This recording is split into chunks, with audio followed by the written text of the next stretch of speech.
Paz profunda a todos, gratidão eterna pela presença. Que Deus nos abençoe neste instante divino, que o Cristo encontre em nós as predisposições, nas essências ou imanências de nossa consciência e também no universo racional, na mente, no pensamento, na inteligência, na imaginação, nas emoções, as ambiências necessárias para a mensagem da noite. Porque a imposição é filha do desespero, mas o convite é irmão gêmeo de grandes esperanças. No Evangelho segundo o Espiritismo, na sua terceira edição, encontramos no capítulo 8, no item 8 do capítulo 11, o amor é o sentimento que, acima de tudo, resume de forma completa a doutrina de Jesus. Mas os sentimentos são os instintos que se elevaram de acordo com o progresso realizado. No início, o homem tinha apenas instintos que se encarregavam da preservação da vida. Mais avançados no seu estágio evolutivo, esses instintos eleva-se ao degrau das sensações.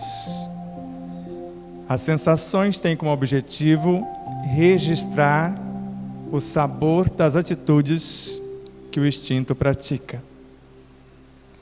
Mais purificado esses instintos, essas sensações, melhor dizendo, transforma-se em emoções, segundo Joana de Ângeles.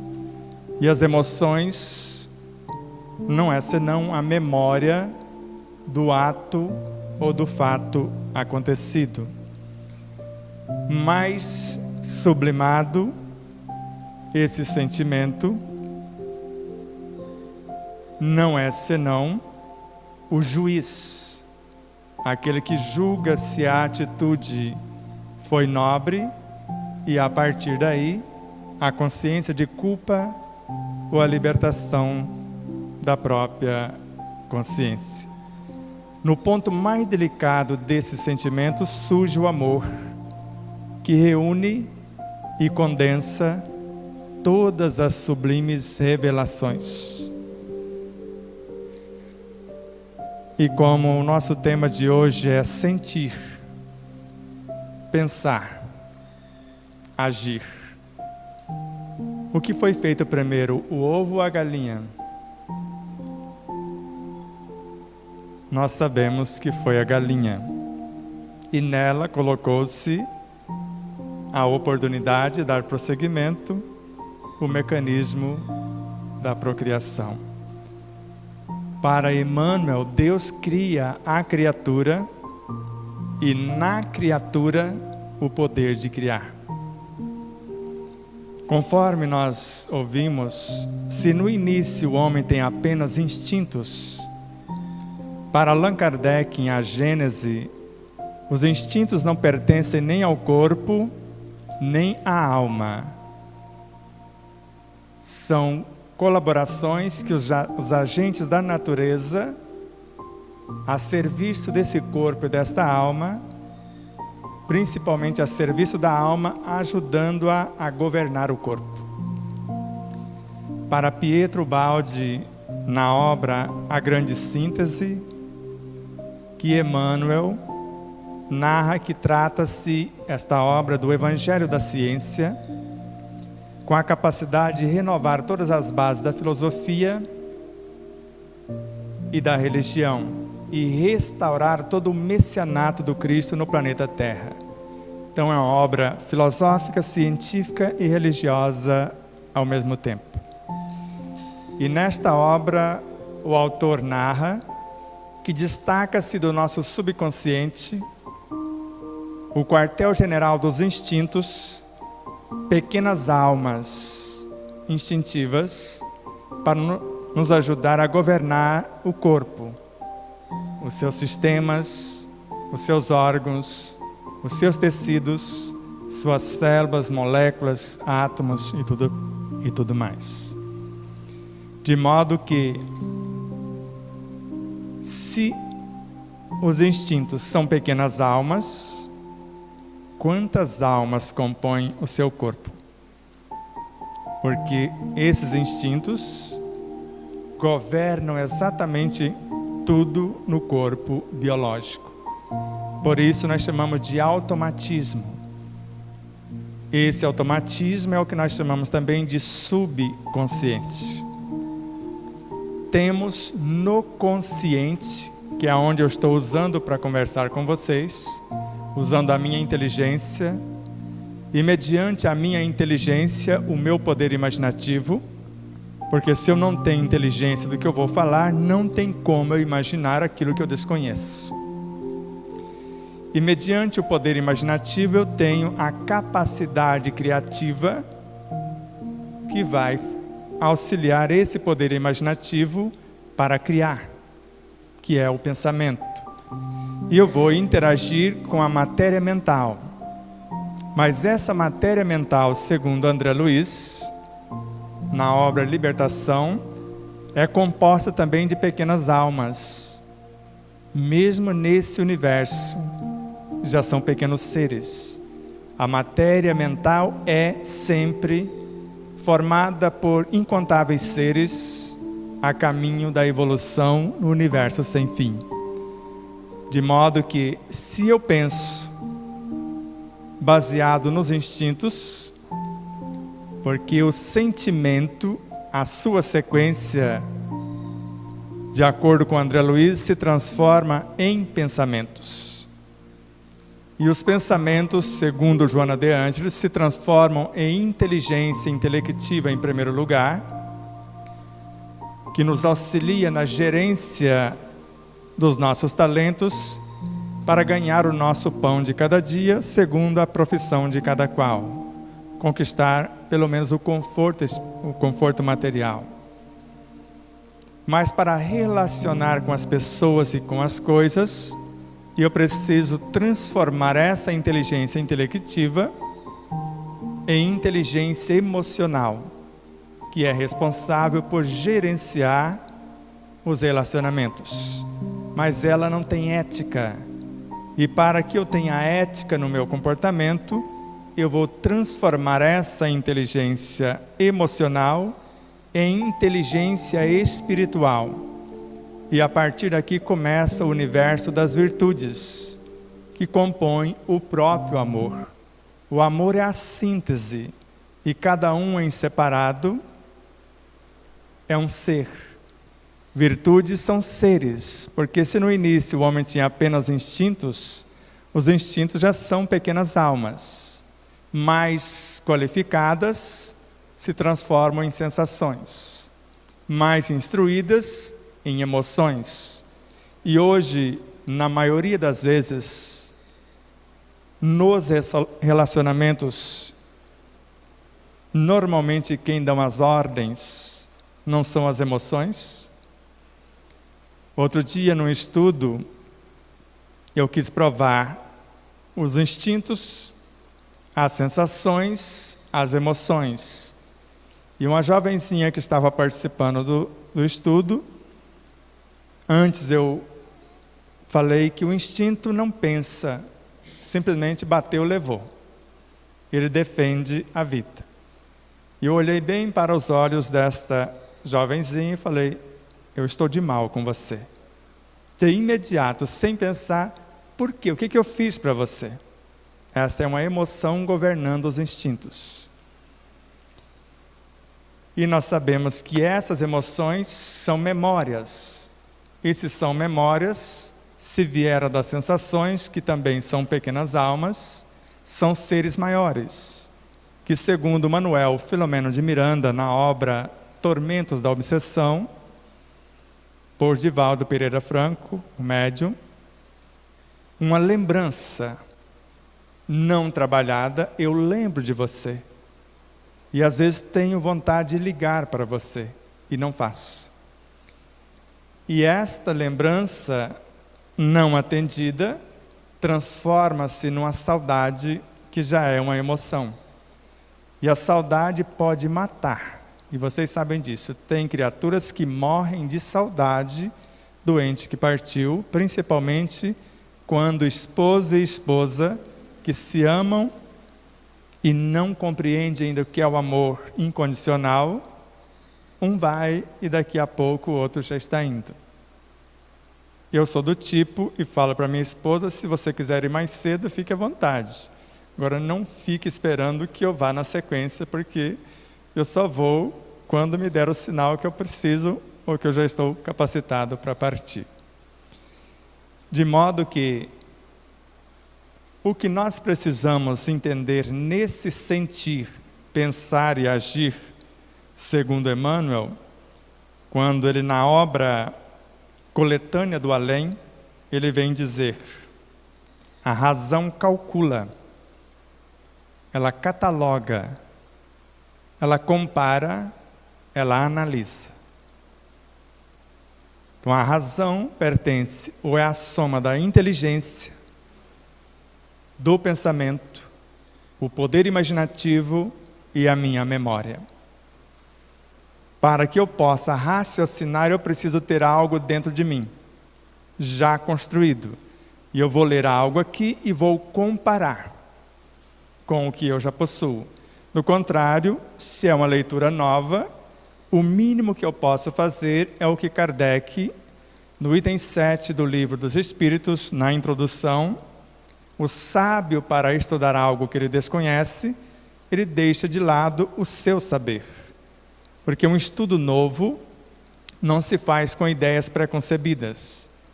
Ideias preconcebidas é baseado no penso que sei, no achismo. E ultimamente estamos trabalhando um tema que vai dar origem a uma série para a nossa TV web, ciente e consciente. Você tem ciência que precisa comer, não tem?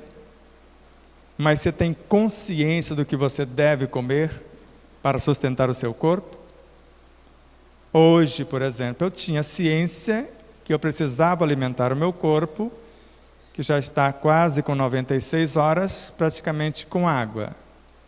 Mas eu tenho consciência que eu tenho a capacidade criativa, eu tenho a inteligência, o meu poder imaginativo, tem a memória onde eu posso consultar o meu subconsciente, se ele dá conta do recado, buscando apenas no ar que respiro, na água que tomo, os elementos condizentes com aquilo que necessito. Porque se Madre Teresa de Calcutá, nos últimos 20 anos de sua vida, só tomava uma xícara de água por semana, até onde me consta, hoje já tomei bem mais de meio litro. Então já estou comendo, porque é um alimento além daquilo que necessito. De modo que, se eu sei que esse pensamento, para que ele possa se mover, o menor movimento do pensamento, mediante a nossa intenção, ele age e interage com a matéria mental, e antes de interagir com ela que está fora, interage com tudo que eu sou dentro. Porque na mente, no meu consciente, eu tenho um link para acessar a minha superconsciência, que é o reino de Deus em mim, onde morejam o Cristo e o próprio Deus, segundo Miramês.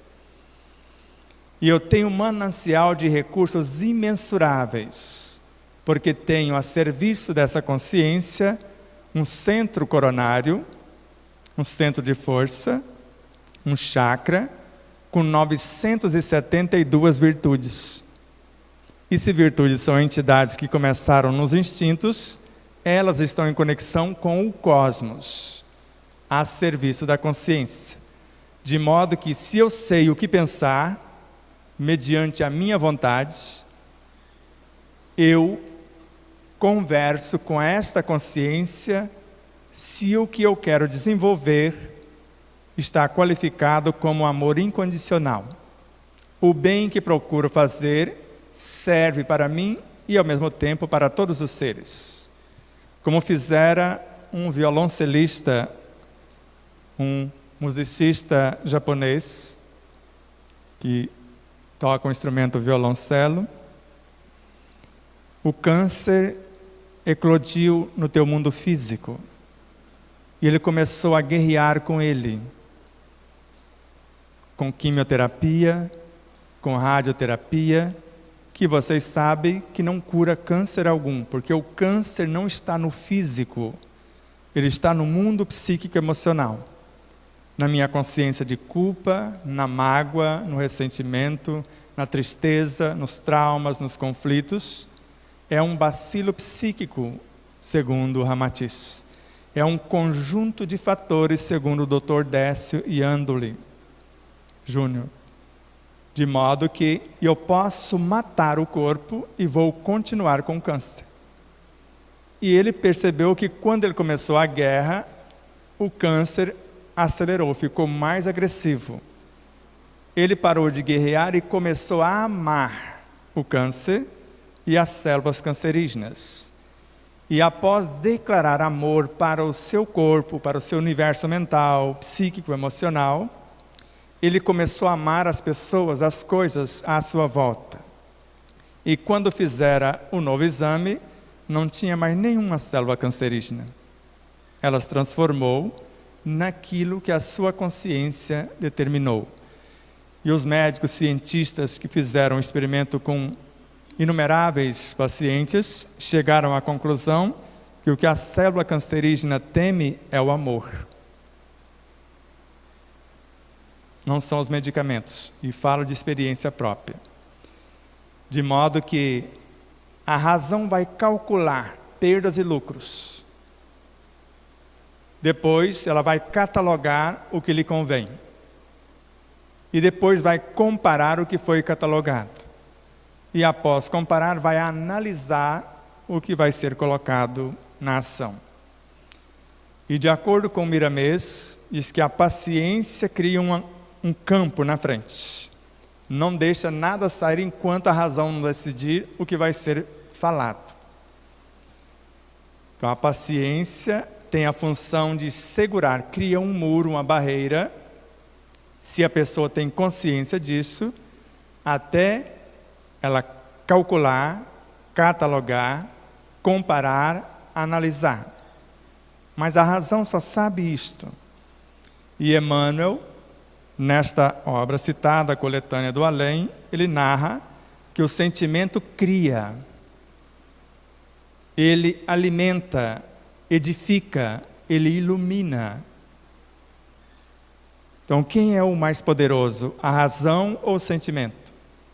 Mas é o sentimento grosseiro que estava na linha de ascensão, por isso que eu fiz questão de começar pelos instintos, porque os sentimentos são os instintos que se elevaram de acordo com o progresso realizado. Então, todas as vezes que eu vou pensar, se eu consultar a minha consciência, e segundo Emmanuel, agora na obra Semeador em Tempos Novos, ele vem dizer, o sentimento inspira, se você consultar esse sentimento superior. O pensamento vai plasmar o que foi inspirado. A palavra vai orientar. E o ato vai realizar. E noutra obra chamada Vinha de Luz, do mesmo autor, pelo mesmo médium Francisco Cândido Xavier, o sentimento é o santuário da criatura. Sem luz aí dentro, é impossível refletir a paz luminosa que flui incessantemente de cima da consciência, de cima para baixo, ou pode ser até a paz cósmica, se vocês preferirem. De modo que a minha vontade cria o próprio pensamento. A vontade está a serviço da minha consciência, do reino de Deus em mim, do Cristo e do Deus que estão em mim. Mas esse reino de Deus em mim, segundo André Luiz, foi o que eu construí. Foi os instintos que eu transformei em sensação. As sensações que eu transformei em emoções. As emoções que eu qualifiquei como sentimentos. Os sentimentos que eu transformei em pensamentos. Os pensamentos em inteligência intelectiva, estas em inteligência emotiva e estas, por sua vez, em inteligência espiritual, que já estamos no campo da intuição quando chegamos a esse estágio. Por isso que hoje os empresários conscientes, eles não interessam mais pelo QI de 180, 200. Eles preferem um QS de 10, que consegue relacionar mais do que quem tem um QI alto.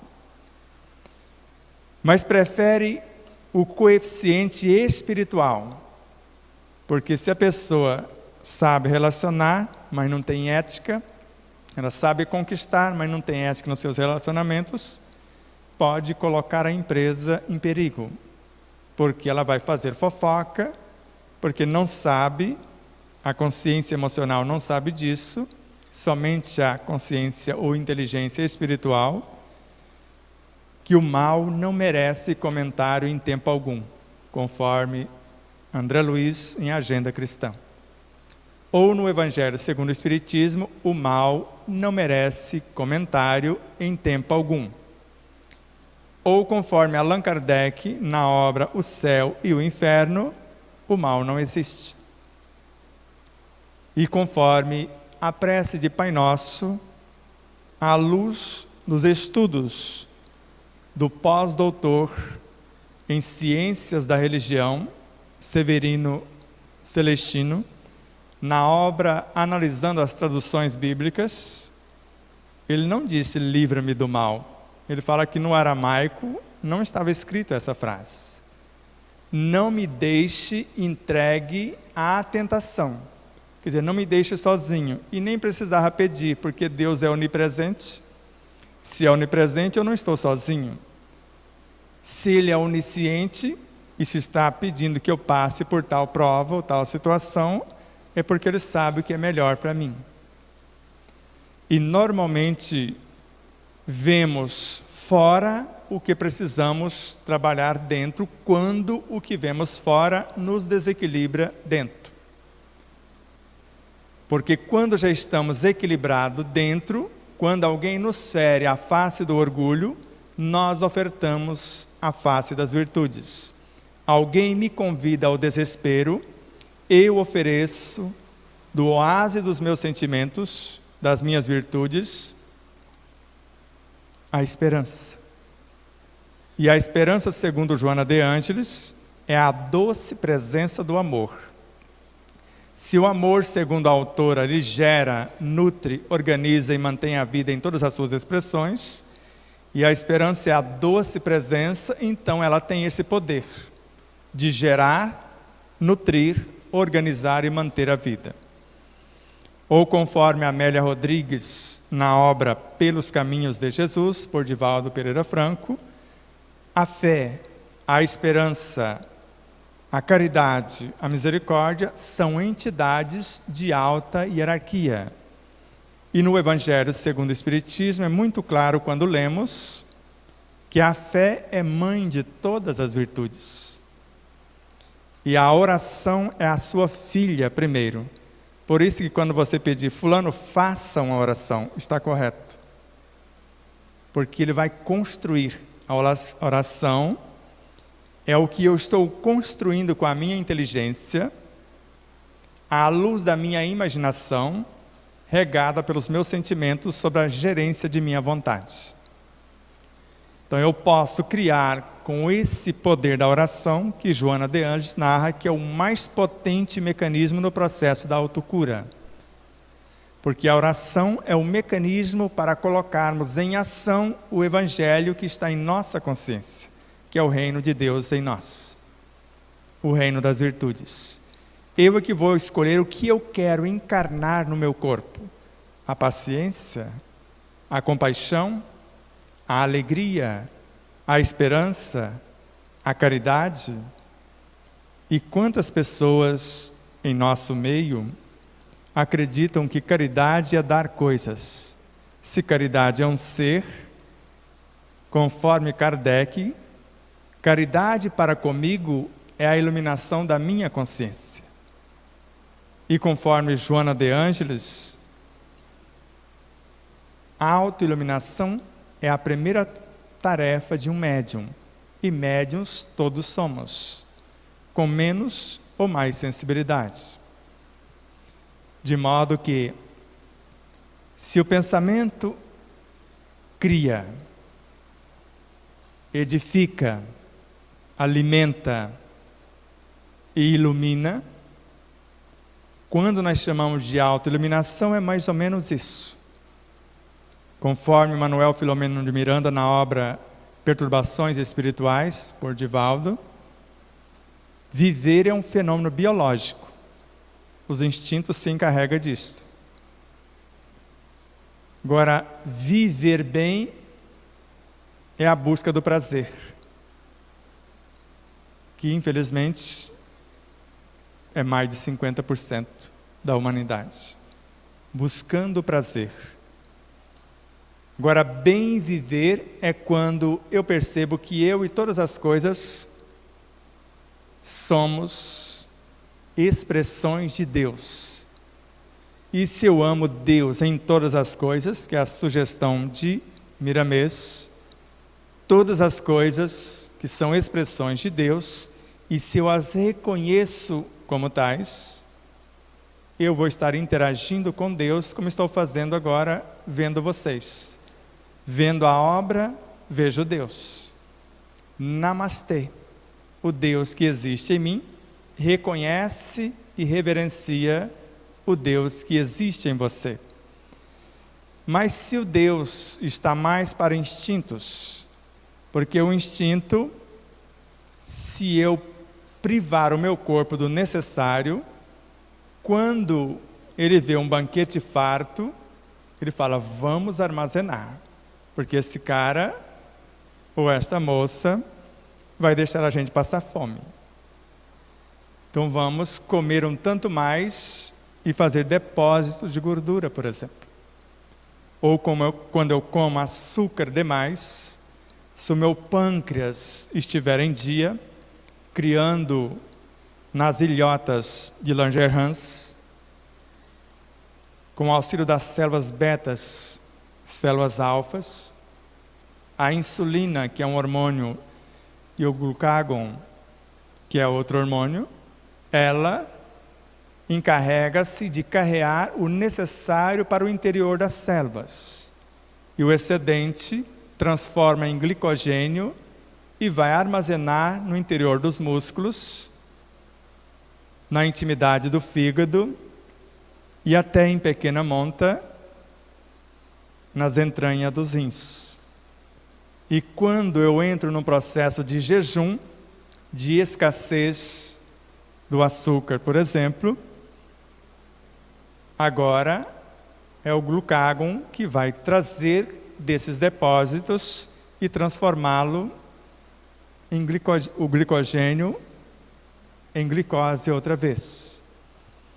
Mas quando eu desconheço o que realmente necessito comer, porque basicamente tudo é açúcar, aí eu ainda quero colocar açúcar em algo que já tem açúcar. Porque se eu tiver o paladar educado, que foi o aconselhamento de Allan Kardec, o sabor depende da educação do paladar. Então, se eu tenho o paladar educado, eu sei que todas as coisas têm sal e todas as coisas têm açúcar. Porque eu não acredito que Deus falhou na natureza. Tudo está perfeito se o meu paladar está em harmonia. Eu não vou colocar chá e colocar o açúcar. Se eu tenho harmonia no paladar, eu vou perceber a essência do doce em qualquer chá ou em qualquer outra situação.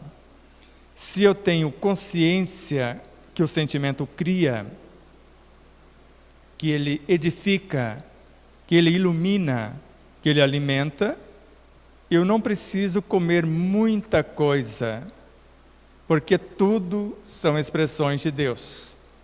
E se são, tudo está em tudo, segundo Kardec, na questão 33 do Livro dos Espíritos. Tanto que a chamada pirâmide alimentar caiu por terra, porque não é a quantidade do que se come, nem a variedade dos elementos. É como eu estou na hora da alimentação. O que é que eu estou criando com os meus sentimentos? Principalmente o sentimento de gratidão, que é o comprometimento com tal alimento. Vou fazer o máximo com o mínimo que eu estou comendo. E ao mesmo tempo, a esperança que ele não falte, mas a esperança já traz em si o amor, que gera, nutre, organiza e mantém a vida em todas as suas expressões. E ao mesmo tempo, a alegria, que a sua função é abrir os espaços psíquicos, emocionais, perispirituais e físicos, e até no mundo moral e espiritual, para que nós possamos interagir. Se eu sei o que é isso, se você recebe com alegria uma cenoura, você extrai dela sem precisar comer o que ela tem na sua essência. Sentir, pensar, agir. Nós fazemos isso. Primeiro eu sinto. E eu vi isto ao vivo e a cores num moço chamado Hermeto Pascoal. Primeiro ele te analisa com os sentimentos dele. E com o sentimento dele sabe se você é um ser bom ou não. Se é um ser que merece a confiança ou não. Ele te vira do avesso com os sentimentos nobres dele. Ele fala que faz isso desde criança. Depois ele vai pensar alguma coisa de você, porque o sentimento já lhe qualificou o que tu és. Agora ele vai ver o que pode ser feito, a parceria a partir dali. Os laços de amizade e etc. Então, sentir, pensar, agir. Nós trouxemos uma obra chamada Jesus e a Jerusalém Renovada. Essa obra mudou a minha vida. E como um presente divino, tivemos a honra de prefaciá-la, porque ela estava esquecida. A editora que tinha os direitos faliu, fechou. E outra editora comprou os direitos, a Liberdade e Consciência, e nos convidou para prefaciar a obra, sabendo que nós tínhamos participado de um congresso no qual tínhamos estudado a obra. Essa será uma honra.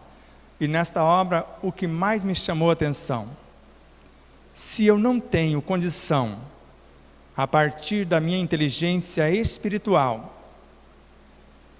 ética, se eu não tenho condição, consciência, que eu preciso chegar na seção onde trabalho, ou na repartição onde trabalho, no horário que eu fui contratado para tal, e fico sabendo que o meu chefe não está hoje,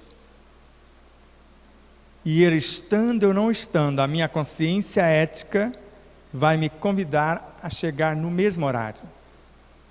E Ramatiz narra, a criatura que não está pronta para isto, ela não consegue se iluminar. Porque a vida coloca fora o que ela precisa trabalhar dentro. A esposa não tão compreensida, o marido semelhante, filhos, patrões. Então, se eu não sei conviver ou viver bem com tudo que está à minha volta, eu não estarei pronto, se eu não fizer isto, para entrar na antecâmara, o que está antes do meu consciente, onde eu estou, que nós chamamos de inconsciente, onde moreja as sensações, emoções, sentimentos, pensamentos, inteligência intelectiva e emotiva, não qualificadas ainda. Ali, segundo Joana de Ângeles, é que está os mais terríveis adversários. Então, se eu não faço a ginástica moral aqui fora, exercitando a paciência, a ciência da paz, a tranquilidade interior, segundo Joana de Ângeles e Emmanuel, se eu não exercito a compaixão, a piedade, eu não vou conseguir trabalhar esses tormentos, porque há pessoas que só deles começarem a manifestar, ela entra em depressão profunda, e pode chegar a um estado de transtorno de ansiedade, depois a bipolaridade, e terminar na síndrome do pânico, e às vezes com outras psicoses também. Porque não se capacitou, tem raiva do vizinho, detesta o irmão, tem dificuldade de relacionar, às vezes até com a própria mãe, com o pai, e ele precisa beber nessa fonte interior, que é o reino de Deus em nós, para que nós possamos construir a paz no ambiente onde estamos, que é o consciente.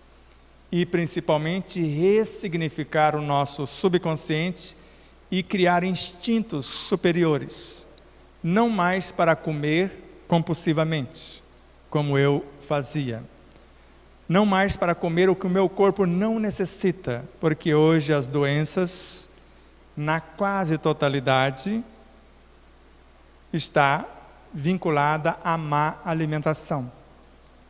Não por acaso, há quase 24 séculos, o pai da medicina já havia alertado que seu alimento seja seu medicamento.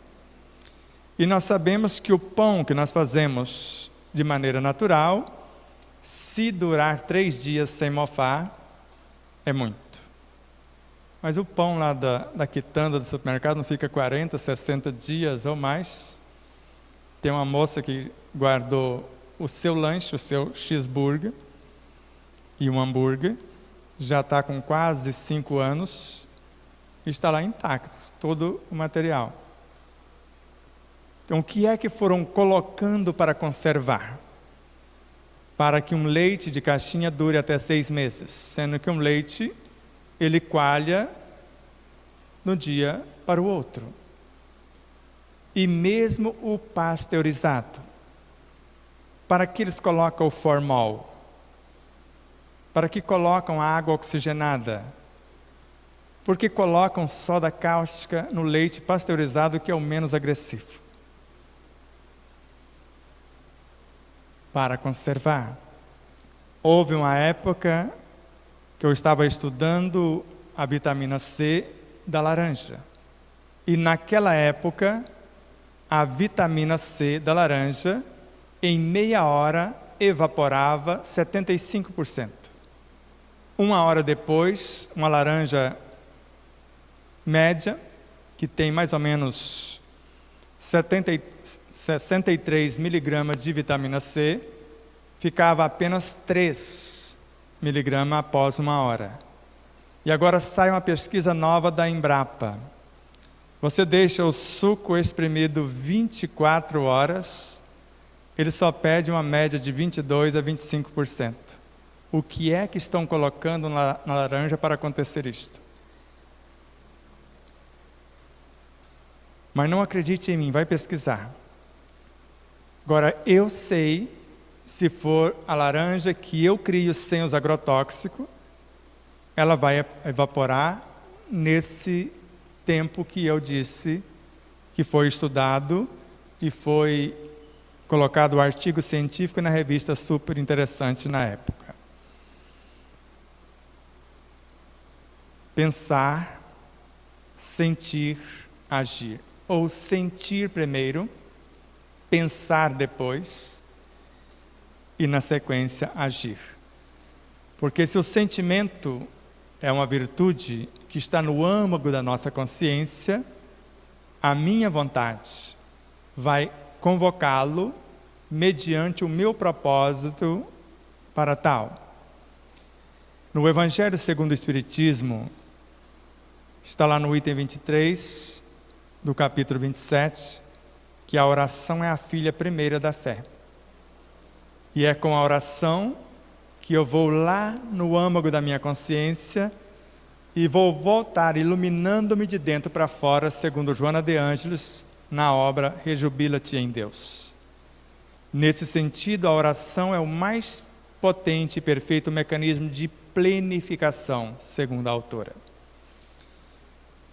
E em cada palavra, segundo o que Kardec anotou no capítulo 27, no item citado, eu revelo a intenção. E aí nós vamos orar, louvar, pedir, agradecer. Louvar, segundo vários autores, a começar por Emmanuel, é na ação. Porque, segundo Jesus, meu Pai trabalha até hoje. E eu trabalho também. Sede vós outros, meus imitadores. Nada para, tudo é movimento, tudo trabalha. E a cada um será dado conforme as suas obras. E hoje nós tivemos 2 perguntas. E uma delas, para que a casa espírita e os espíritas daquela casa justificassem o que é dever, o que é caridade.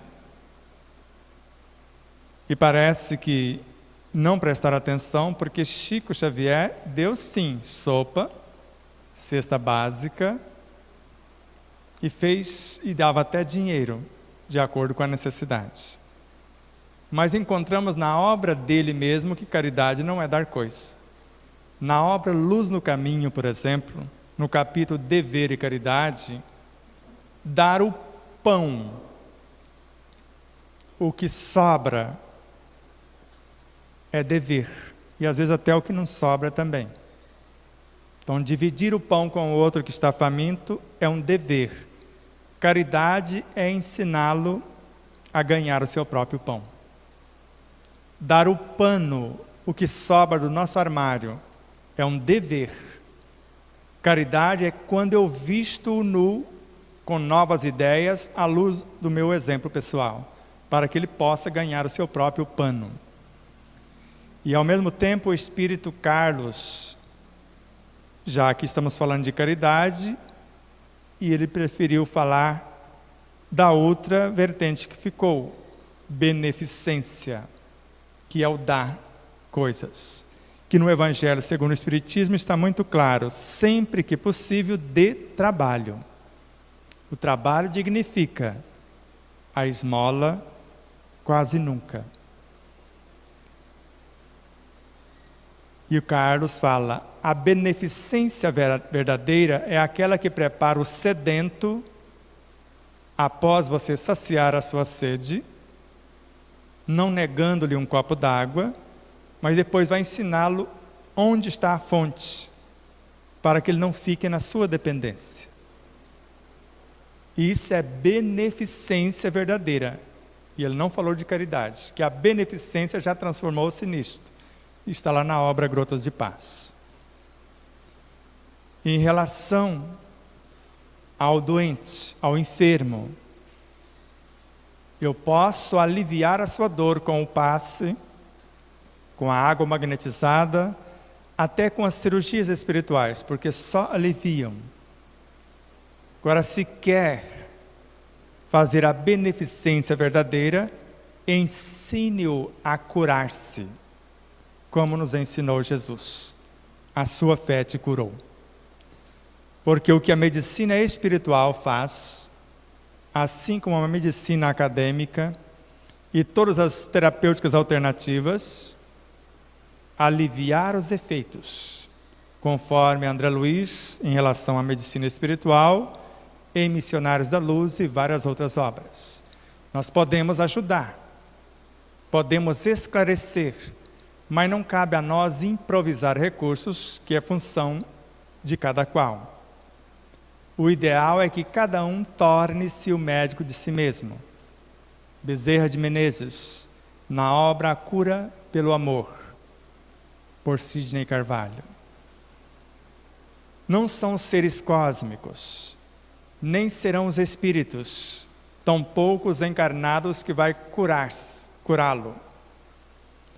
Mas vai depender do interessado movimentar a quantidade de amor e a qualificação desse amor que está na sua própria essência, como fonte inesgotável no seu reino interior. Bezerra de Menezes. Joana de Ângeles. Obra Plenitude. Por mais que ajudemos as pessoas, se elas não mudam o seu comportamento, se aliviam a coisa, elas criam outra situação. Isso eu tenho ouvido por aí afora. Perguntei quando estive em Votuporanga para Agnaldo Paviani, que trabalha com as cirurgias espirituais. Para Lindomar Coutinho, em Ilhéus, que também o faz. E para outros tantos por aí afora. Vocês curam mesmo essas pessoas? Não. Os clientes, porque pacientes não são. Porque não tem paciência nem de esperar a sua vez. Sempre quer furar a fila até na fila do passe. Quase sempre os mesmos clientes. Isso nas cirurgias espirituais. Do mundo físico, a medicina acadêmica. Doutora Mayra, que está nos vendo agora, um abraço, lá de Aracaju. Mais ou menos 30 anos de medicina como cirurgiã vascular. E às vezes tem clientes que estão com 30 anos quase, com a mesma ferida sem cicatrizar. E agora ela está praticando uma medicina diferente. A que fizera Dr. Calais, que está grafado na Revista Espírita de Allan Kardec, no mês de fevereiro de 1864, a Revista Espírita. Ele, mediante a busca dos pacientes da cura, ele encontrava no ser moral, na sua inteligência ética, o desequilíbrio, a causa, e receitava para eles a mudança moral. E mudando moralmente, conserta a mente, conserta o perispírito e conserta o corpo. E às vezes a cura acontece instantânea se a pessoa aceita mudar. Mas há pessoas que chegam até ela e às vezes fuma, e vocês sabem o que o fumo faz, não só com o sistema respiratório, mas em especial o sistema circulatório. A eclosão das varizes, das feridas, das úlceras. E falou para a pessoa que ela precisava, para começar o tratamento, de deixar de fumar. Vou pensar. Falei, não tem que pensar, minha filha, você já está quase com o pé na cova, porque se não parar agora, eu vou ter que amputar. E não é só amputar, porque mesmo amputando a perna, as duas pernas, ainda pode morrer. E as pessoas, uma que aceitou a mudança moral, em 28 dias, houve a cicatrização de uma ferida que pegava quase do joelho até o tornozelo. Cicatrizou 60%, 70%, com a mudança moral. E além da mudança moral, ela dá dicas de nutrição. O que comer, o que ouvir, o que ler, e etc. Então, sentir, pensar, agir. A minha vontade, a serviço da minha consciência, ela está entre a mente e a consciência profunda, o reino de Deus em mim. Entre o consciente e o superconsciente. Ela objetiva a tranquilidade interior e a conquista do infinito, segundo Joana de Ângeles. Quando eu oro, usando a minha inteligência, o meu poder imaginativo, os meus sentimentos enobrecedores, entrando em conexão com a minha consciência, a vontade traz as lembranças intuitivas, as virtudes, e quando ela entrega para a mente, para o consciente, a encomenda chama-se pensamento. E sem que a vontade abrace a mente por completo, segundo Miramês, e conforme Emmanuel é a gerente da mente, a vontade, nada acontecerá, porque ela gera o pensamento mediante a minha inteligência. Porque eu posso te dar uma argila e você fazer apenas um tijolo. Você, quiçá, uma telha. Você já pode fazer um vaso de porcelana de alto nível, vai depender da habilidade de cada um, da experiência. Então, quando chega o pensamento, em si ele não tem qualificação, porque não é ele o ser que nos atormenta. Não é a mente, porque ela é apenas o laboratório. Vai depender de quem está no comando da mente. É os sentimentos que criam, que edificam, que alimentam, que iluminam as virtudes que estão vindo do âmago da minha consciência, ou o sentimento perturbador, filho das emoções. Esse sentimento de vingança, que guarda os ressentimentos, etc. Quem que está comandando a minha mente? Eu vou usar esta capacidade criativa e interagir com a matéria mental, que também não tem qualificação. São seres vivos incontáveis, mas não sabem o que nós pretendemos. Eles, segundo Leon Denis na obra O Grande Enigma, eles se achegam pelo convite. E nós é que vamos gravar neles a nossa inteligência, os nossos sentimentos, os nossos valores, para que eles, conforme Emmanuel, se transformem nos infracorpúsculos, os bósons de Higgs para a física clássica, o quantum de energia para a física quântica, e com eles construir as linhas de forças, as ondas, as supercordas, todos os elementos subatômicos, os átomos, que segundo André Luiz são aglomerados de forças vivas. E Allan Kardec, no Livro dos Médiuns, nos ensina de grátis a criar átomos, transformá-los em alimentos e em medicamentos. Como eu cheguei aqui hoje, eu pensei que não conseguiria cumprimentar vocês. Não tinha energia no meu corpo. Não sei como eu vim de Três Lagoas para cá, mas se eu falasse isso para minha esposa e para os amigos que se propuseram, eles deixariam tudo para trazer-me. Eu sei que eu cheguei porque eu assumi um compromisso, eu me comprometi. Eu poderia desencarnar na vinda, mas desencarnei vindo para o trabalho. E não ficando em casa, com um corpo febril, sem alimento, enfraquecido, e o que me fortaleceu? Banho. 3 banhos tomei hoje. E até mais tarde, às vezes mais uns 2. A água nutre, ela acalma, porque eu uso o meu pensamento, os meus sentimentos, o meu poder imaginativo para criar o que eu pretendo. E eu fiquei preocupado e mentalmente pedi para o Alexandre deixar a água no jeito. Ele é um médium muito atento, muito sensível. Vai que eu precise. Só que eu consigo interagir com a água e tirar a essência durante a palestra sem parar para pegar o copo. E quando eu começo a pensar segundo a minha inteligência e o meu poder imaginativo, Joana de Ângeles fala que acontece isto. Ideias enobrecedoras. Ideias são vários pensamentos juntos. Planos de futuras ações benéficas. Planos são várias ideias juntas.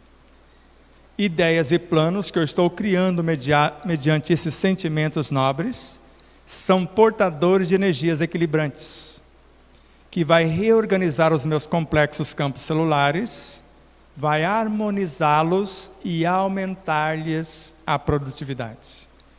O ar que eu respiro me nutre em mais de 70%. Isso é um fato científico comprovado. Sem comer eu posso ficar até 47 dias, porque alguém ficou nos escombros e não morreu de fome, mas tinha água. Mas um jovenzinho ficou 9 dias sem água e não morreu desidratado, desnutrido, com 9 dias. Nós não conseguimos ficar 3 minutos sem respirar. Normalmente a maioria de nós desmaiamos. E o desmaio é o corpo desligando para hibernar, para não morrer por falta de energias.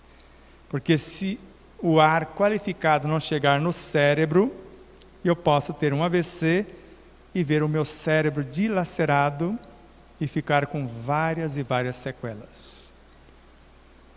Sentir. O que é que eu estou sentindo quando penso no alimento?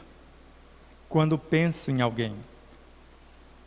Porque o pensamento tem uma velocidade que é muito maior do que a velocidade da luz, que já viaja a 300 mil quilômetros por segundo, mais ou menos. Maria João de Deus, a mãe de Chico Xavier, viajou da Terra até Marte, Júpiter, Saturno e etc., em alguns segundos.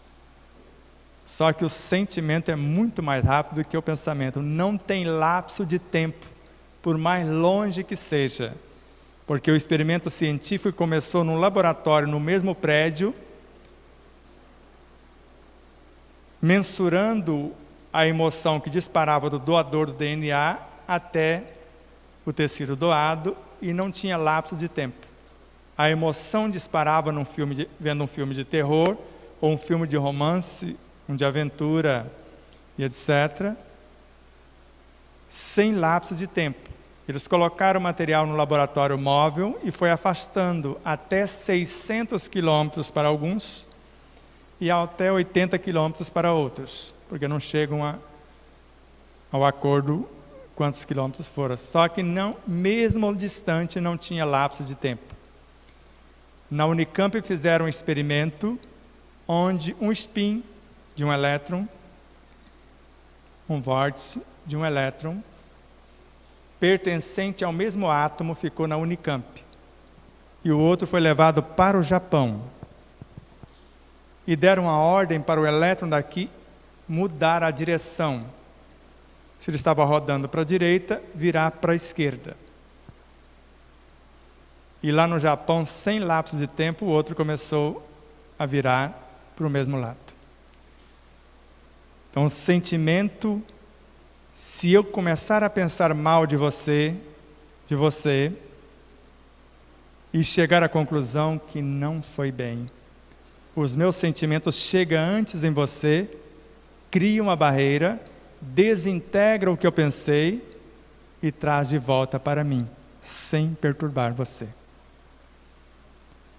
Só que o sentimento representa o amor, e o amor é o sentimento que resume de forma completa a doutrina de Jesus. Se as células cancerígenas temem o amor, nas outras enfermidades não seria a mesma coisa?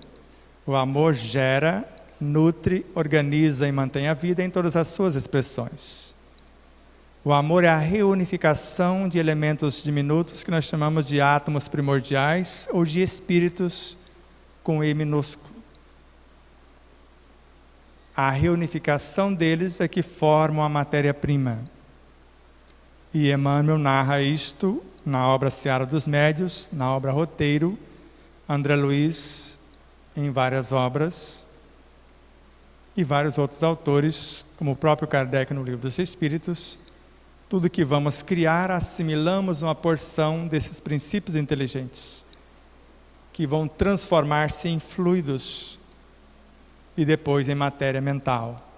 Da matéria mental no mundo subatômico, deles aos átomos, em moléculas que Allan Kardec também nos ensina a criar na obra A Gênese. Com o pensamento, com a vontade.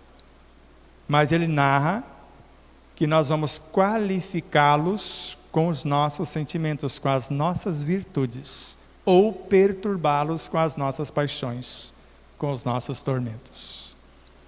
Então comece agora a pensar, mas decidam o que pensar.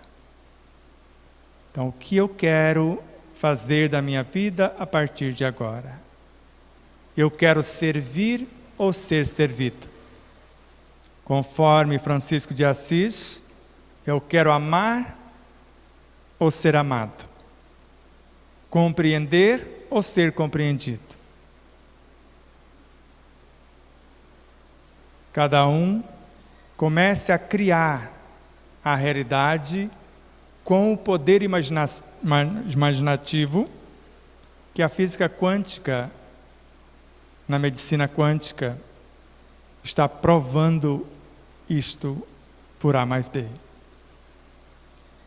Quando eu começo a pensar, eu começo a imaginar, dependendo do que eu estou gravando, esses sentimentos que eu estou gravando no próprio pensamento, na minha inteligência, na matéria mental, nestes fluidos que eu estou mergulhado dentro deles, eu começo a criar algo e interagir.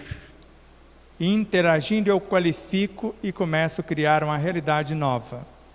E sem lapso de tempo, esse pensamento, esse poder imaginativo, esses sentimentos em pauta, comunica com todas as células do meu corpo, num relance, sem lapso de tempo. Eu coloquei no livro Despertar da Consciência, do impulso primordial à intuição.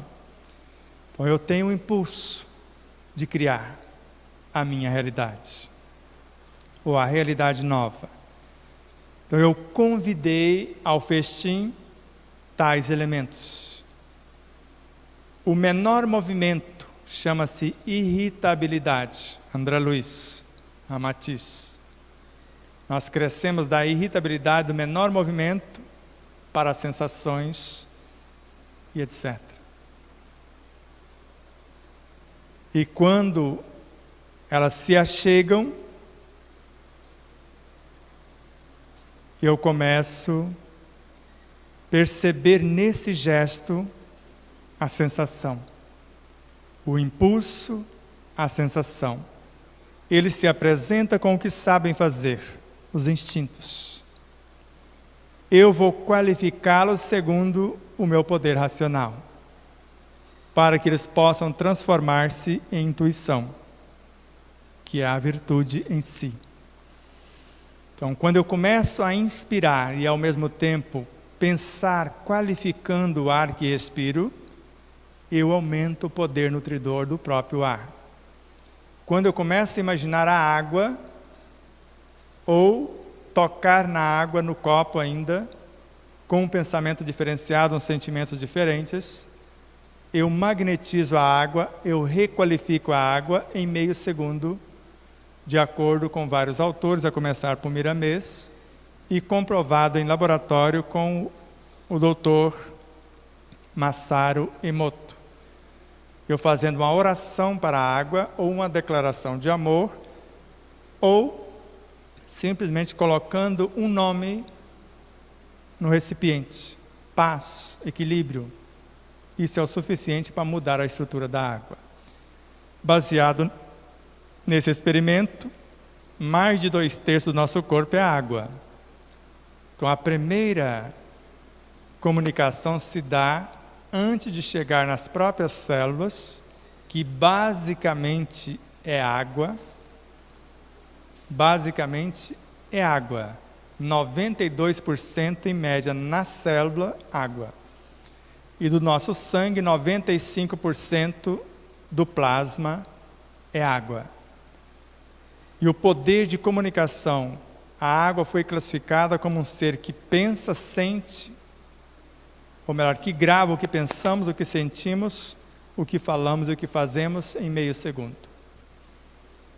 Então, conforme nós vamos imaginando, interagindo com tudo que está fora e com tudo que está dentro, segundo Kardec, instantaneamente, eu me conecto com todas as minhas vivências, com todos os seres dentro de um mundo e todos os seres em todos os mundos, conforme está no Evangelho segundo o Espiritismo.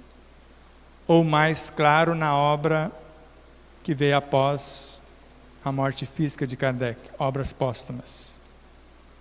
Então, um pensamento bem arquitetado me conecta com todas as minhas vivências, com todos os seres dentro de um mundo e com todos os seres em todos os mundos.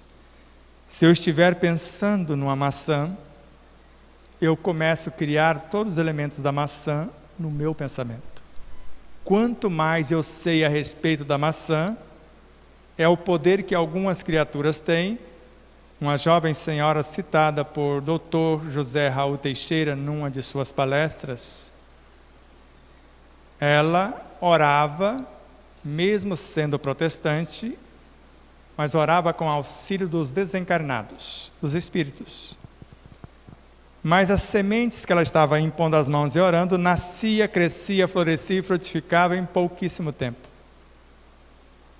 E há pessoas que colocam as sementes, colocam a água do mar, que tecnicamente não nasceria, e apesar da água do mar, nasce.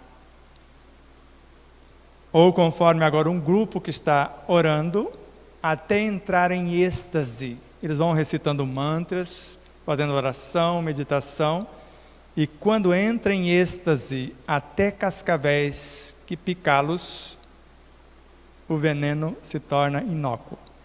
Não acontece nada. Eles podem comer as comidas às vezes estragadas, não acontece nada. Porque Emmanuel já tinha profetizado isso na obra Caminho, Verdade e Vida.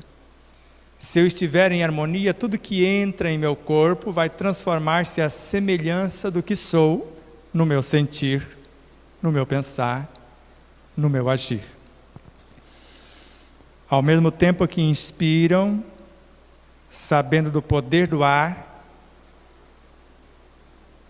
o poder dos sentimentos que criam, que edificam, que alimentam, que ilumina, cada um vai comunicando-se com o teu mundo psíquico, emocional, moral e espiritual, perispiritual, moral e espiritual, e perispiritual e físico. Comece a imaginar o novo ser, a sua delicadeza, os seus característicos de paz, de equilíbrio, de ternura, de compaixão. A piedade bem sentida é amor. Amor é devotamento. Devotamento é o esquecimento de si mesmo. E o esquecimento de si mesmo é a virtude de piedade por excelência, conforme o Evangelho segundo o Espiritismo. E a piedade me transporta para dentro do ser que eu quero auxiliar. A compaixão me permite ver os seus potenciais. E quando eu saio de dentro, criando as condições para que ele exercite os seus potenciais, a isso chamamos amor. O sentimento que, acima de tudo, resume de forma completa a doutrina de Jesus. Pense na verdade que acreditam. Procuram sentir o que estão pensando, falar o que estão sentindo e viver o que estão falando. Para sermos as pessoas mais pacíficas, mais saudáveis e mais felizes do planeta Terra. Muita paz. Muito obrigado a todos.